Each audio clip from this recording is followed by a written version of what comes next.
This is a biannual event between donor agencies, medical directors and other government agencies in charge of disease control in the country.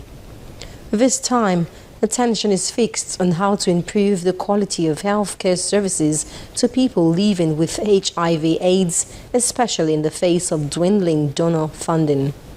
The purpose of this meeting is to look at transferring the ownership of care for HIV patients to government from donor agencies who have sustained this program in the last many years. Of course, government has played its role over the years in gradually taking over this program, sustaining the program, buying drugs, running tests, and so on for HIV patients. So HIV patients have not had to pay for drugs. For us here, I think the focus is on how we can make quality of care become a norm in all our health institutions.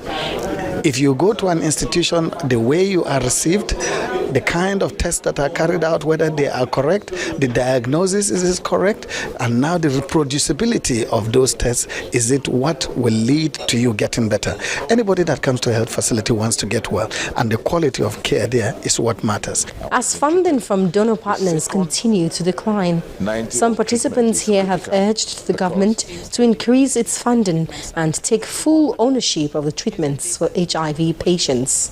We have to look for innovative ways of mobilizing resources in our various teaching hospitals and communities. We need to look at issues. And on top of that list is the health insurance scheme. It can happen at the level of the hospital, at the community, at the state, or even national. It's our hope that in the coming years that this government of Nigeria investments in the HIV program will take on an accelerated pace, so that we can begin to meet these needs. The funding from the U.S. government is dwindling at a very fast rate, and it's time for us to take up the challenge. Donor partners, especially from the United States, have funded free medical diagnosis and treatment for HIV patients in the last decade.